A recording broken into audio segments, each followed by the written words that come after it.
चलो यार प्रूफ करते हैं कि ट्रांसवर्स नेचर वाला। ओके, आगे वीडियो देखे होगे। तो ट्रांसवर्स नेचर को कैसे प्रूफ करें, ट्रांसवर्स को कैसे प्रूफ करें, तो यहाँ हम लोग सहायता लेंगे मिस्टर गॉस, गाउस लॉ। तुम्हें गॉस गॉस के बारे में पता है? बहुत अच्छे मैथमेटिशियन थे वो, one of the greatest mathematician. Okay, एक बार बचपन में मेरा झगड़ा हो गया था मेरे दोस्त के साथ, क्योंकि मैं बोल रहा था कि नहीं गॉस अच्छा नहीं है, रामानुजन अच्छा है, और वो कर रहा था नहीं रामानुजन नहीं अच्छा है, गॉस अच्छा है। सो एक्चुअली अगर बताए तो कोई अच्छा है और बुरा इसमें कंपैरिजन नहीं आता है, both are only mathematician. The fact with both of them is amazing. Gauss बहुत ही गरीब फैमिली से बिलोंग करते थे, उसके पापा एक फार्मर थे, फिर भी उन्होंने इतना मैथ में एक्सेल करके खुद के बलबूते पे। और रामानुजन ही डिडंट लर्न ओनली मैथ, ही सीखा ही नहीं उन्होंने math, he just ingrained the math, मतलब सोखा, जैसे एक स्पॉन्ज सोख लेता है ना पानी, वैसे ही उन्होंने मैथ को सोख लिया इस यूनिवर्स से, just soaked in. You are amazing person, both are amazing person. Okay, तो क्या बना दिया मैंने, चलो बनाते हैं अच्छा से। सो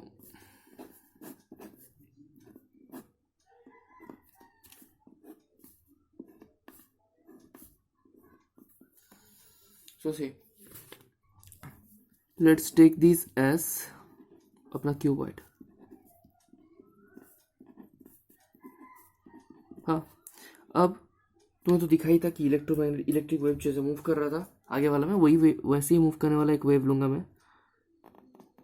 अब याद करो मैं कैसा इक्वेशन लिखाया था। अब देखो इधर मैं छोड़ दिया, मतलब ये खत्म नहीं हो रहा, ठीक है, तुम कंफ्यूज हो जाओगे, मैं बना ही देता हूँ।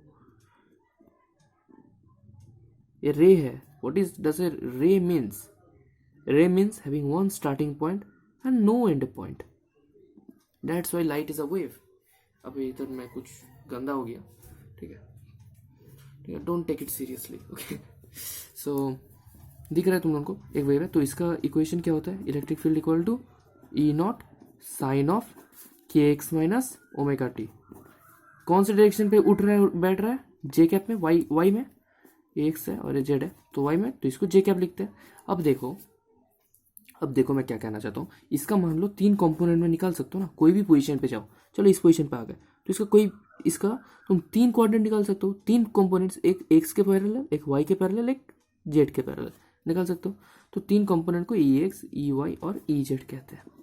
ओके, अब देखना, व्हाट आई वांट टू से इज, मैं क्या करूंगा, इस सरफेस का फ्लक्स निकालूंगा, ठीक है, फ्लक्स टोटल पूरा इस सरफेस से कितना फ्लक्स निकल रहा है, तो मैं उसको फाई टोटल लिखना चाहता हूँ।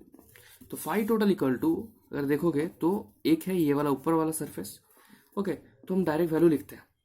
तो ऊपर मैं क्या माना कि कंपोनेंट वाई डायरेक्शन पे कितना है, वाई, ई वाई, तो ये ऊपर वाला को ई वाई मानो, ई वाई मानो, ठीक है। अब नीचे वाला क्या होगा, फिलहाल ई वाई डैश मानो, फिर हम लोग बाद में देखते क्या होता है। सिमिलरली एक्स में इसको ई एक्स मानो और इसको ई एक्स डैश मानो, और अब हम बताओ कैसे दिखाए जेड तुम्हें। चलो ये सरफेस को देखो, बी सी जी एफ, इससे बाहर आने वाला जो रे है इसको ई जेड मानो, और ये surface A E H D, A E H D, यानी कि ये वाला सरफेस, समझ रहे हो, उससे जो निकल रहा है उसको ई जेड डैश मानो। अच्छा, उसको ऐसे दिखाते तो अच्छा होता ना, चलो तुम समझ जाओगे। तो देखो अब बताओ, ये वाला सरफेस से कौन सा, ये वाला ऊपर वाला, तुम लोग अपने कॉपी में बना लो तो बहुत अच्छा से समझ में आ जाएगा। ये जो ऊपर वाला सरफेस है इससे कितना निकल रहा है, ई वाई, तो ई वाई फाई निकल रहा हूँ मैं, ई वाई इंटू, अब मैं क्या बोला इसको, क्यूब बोला या क्यूबैड बोला, क्या बोला यार मैं, चलो क्यूब मानते हैं, क्यूब मानो क्यूबैड मानो कोई फर्क नहीं पड़ेगा, एक ही बात है। अब क्यूब है तो ऊपर वाला सरफेस का सबका सब साइड का सरफेस एरिया ऑब्वियसली सेम होगा, मैं उसको कैपिटल ए स्क्वायर मान लेता है। क्या माना मैं, हर एक चीज का सरफेस एरिया ए स्क्वायर, हाँ, हर एक सर्कल सर्कल के लिए। तो ई वाई इंटू ए स्क्वायर आया।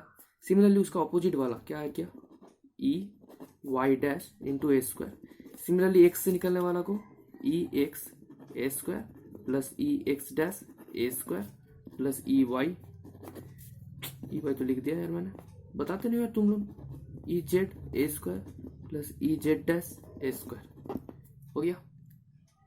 अब देख फाइव टोटल इक्वल टू ये मिल गया ना मेरे को। अब हम क्या करेंगे कि थोड़ा रियलाइज करेंगे, थोड़ा रियलाइजेशन बढ़ाएंगे अपना। कैसे बढ़ाते हैं, ये इक्वेशन देख, अगर तूने कोई भी पॉइंट लिया इधर या इधर उधर कहीं भी लिया, ओके। अच्छा मैंने क्या किया इधर, ये समझ आ रहा है ना कि एक वही मूव कर रहा था, मैं अपना बुद्धि लगाने के लिए एक क्यूब मान लिया, इमेजिनरी क्यूब, ठीक है। साइंटिस्ट मानते हैं ना अपना बुद्धि लगाते हैं, तो ऐसे हम भी बुद्धि लगाए। तो इधर एक इमेजिनरी क्यूब मान लिए जिसका एरिया ए स्क्वायर करके है, ओके। तो उतना दिख रहा है अपने को। तो इसका ई वेक्टर क्या है, ई नॉट साइन इनटू ये वाला चीज। ये तो पता ही था ना, आगे से पता था, वेब में हम लोग पढ़ चुके हैं। तो साइन ई एक्स माइनस के एक्स माइनस ओमेगा टी। तो कोई भी एक्स का पोजीशन मान, कोई भी एक्स का पोजीशन, उस पोजीशन में कितना इलेक्ट्रिक फील्ड है, ई वेक्टर उस वाई पे, वाई कोऑर्डिनेट पे, जेड कोऑर्डिनेट पे डिपेंड कर रहा है क्या? इक्वेशन देख के बोल, डिपेंड नहीं कर रहा। देख कर बोल, वाई या जेड कॉम्पोनेंट है क्या? नहीं है। अब तू बोलेगा जे कैप है, अरे यार जे कैप डायरेक्शन दिखा रहा है। अगर तू कोऑर्डिनेट इसमें, ठीक है रुक, वाई एक्स जेड ये मूव कर रहा है। अब इधर कोई भी पॉइंट उठाया तो उसका कोऑर्डिनेट क्या आएगा, कुछ एक्स में, कुछ वाई पे और कुछ जेड पे। ये इक्वेशन पे बैठाएंगे तो ए सिर्फ एक्स को मांगता है, वाई और जेड को रिजेक्ट मारता है, सिंपली रिजेक्ट मारता है। बहुत अच्छा रिजेक्ट मारना आता है इसको, ठीक है। तो ई वेक्टर जो होगा वो ना वाई पे डिपेंड करेगा ना जेड पे डिपेंड करेगा, सिंपल। सो बोल तो दिया आसानी से, वाई पे नहीं डिपेंड कर, जेड पे नहीं डिपेंड कर। तो उससे क्या रिजल्ट आया, उससे रिजल्ट यही आएगा कि जितना वाई से निकलेगा उतना इस तरफ से भी उधर, उतना इस तरफ से भी घुसेगा। क्योंकि कंफ्यूज होकर रुको, इसको ऐसे समझो, ई वाई पे नहीं डिपेंड कर रहा है, कितना मूव कर रहा है, हाँ वाई पे, it doesn't depend on Y, हाँ। सो फाई टोटल को जरा ऐसा लिखना, डेल्टा फाई टोटल। क्यों डेल्टा फाई टोटल लिखा? क्योंकि डेल्टा फाई हम लोग को पता है, delta phi is equal to Q by epsilon naught, change in flux is equal to epsilon naught, Q by epsilon naught, okay. तो डेल्टा फाई हम लोग निकालते हैं। So when you write delta phi, अच्छा स्क्वायर कॉमन ले लेते, बेकार का सब जगह में लिखना पड़ता है स्क्वायर। तो इधर क्या आया देख, delta of E Y, delta of E Y plus delta of E Y dash, ठीक है। अब देख ई वाई डैश इतना लिखने का मतलब नहीं है, डेल्टा ऑफ ई वाई क्यों लिखा मैं बोल रहा हूँ, फिर delta of E X plus delta of E Z क्यों लिखा? क्योंकि मुझे मतलब किससे कि इस सरफेस से कितना घुसा, इस सरफेस से कितना निकला उसका नेट, इस सरफेस से कितना निकला, इस सरफेस से कितना घुसा उसका नेट, इस सरफेस से कितना निकला, उस सरफेस से कितना घुसा इसका नेट, समझा? मेरे को क्या निकालना है, मेरे को निकालना है कि उसके अंदर कितना फाई टोटल, फाई नेट है इसके अंदर। तो उसके लिए मुझे क्या करना पड़ेगा, कितना घुस रहा है माइनस कितना निकल रहा है, ओके।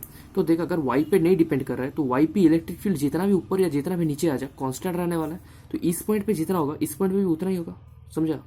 मतलब क्योंकि वाई पे नहीं डिपेंड कर रहा है तो तुम कोऑर्डिनेट 1,2,3 लो या 1,-2,3 लो या 10 या 1,5,3 लो, 5 लो या 1,6,10 लो। मतलब वाई और जेड को कुछ भी वेरी करवा लो, एक्स सेम है मतलब सब सेम है, मतलब इलेक्ट्रिक फील्ड का मैग्नीट्यूड सेम है, समझे ना? तो इसलिए इसका कोऑर्डिनेट, इस पॉइंट का कोऑर्डिनेट वाई में कुछ वेरी करेगा लेकिन एक्स में तो सेम रहेगा। मैं बस वाई एक्सिस का बात कर रहा हूँ, वाई एक्सिस का बात देख, ऐसा है और ऐसा है, ऐसा करके देख, दो प्लेन है, ऐसा करके दो प्लेन है, ये नीचे वाला प्लेन क्यूबेट का, ऊपर वाला प्लेन क्यूबेट का। अब इसका एक्स कोऑर्डिनेट और इसका एक्स कोऑर्डिनेट बिल्कुल सेम है, मैं ऐसा करके मान रहा हूँ ना, बिल्कुल सेम है। फर्क क्या है, फर्क सिर्फ वाई में है। तो वाई से तो कोई फर्क नहीं पड़ता है ना इस इक्वेशन को। तो अगर वाई से कोई फर्क नहीं पड़ता इस इक्वेशन को तो मुझे क्या लिखना चाहिए, delta phi equal to direct 0। Similarly delta E Z is equal 0, okay. तो बचा गया delta E x.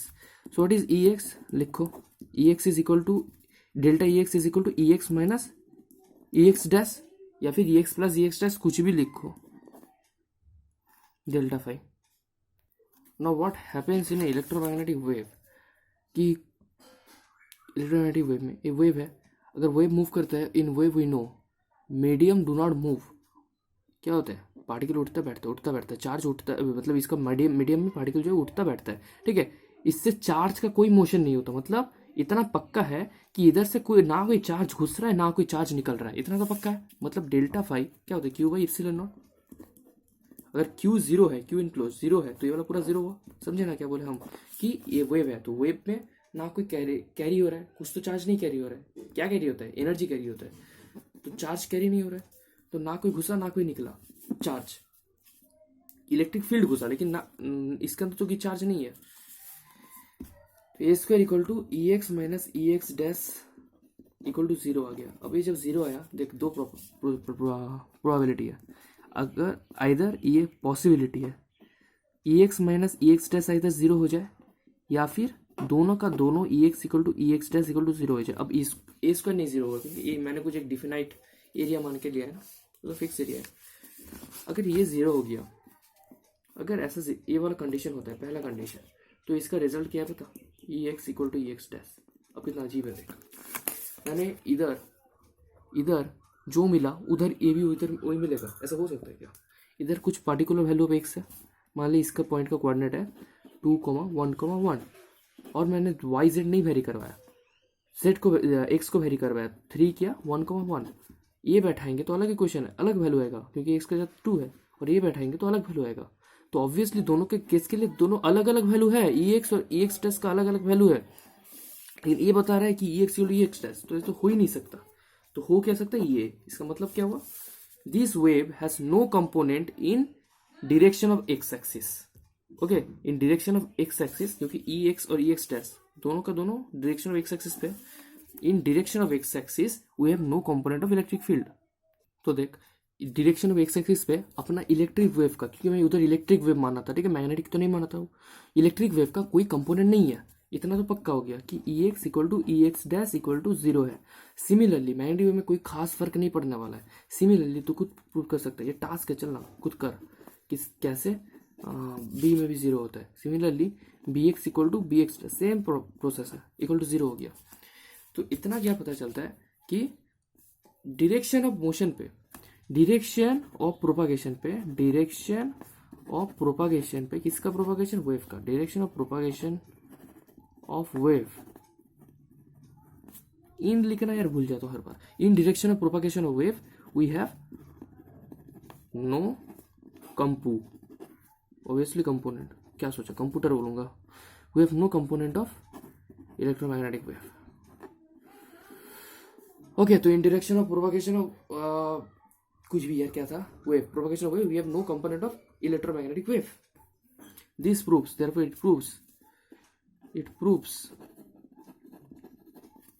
its transverse। अब तुझे कैसे ट्रांसवर्स, ये तो बस तुम प्रूफ किया कि डायरेक्शन ऑफ वेव पे, इलेक्ट्रोमैग्नेटिक वेव पे, उस पर कुछ मोशन नहीं है। चल देखता है कैसे ट्रांसवर्स।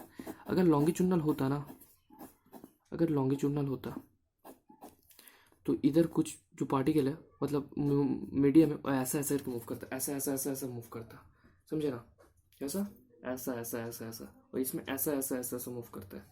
तो अगर ऐसा ऐसा मूव करता है तो उसका मतलब कि एक्स एक्सिस पे उसका कोई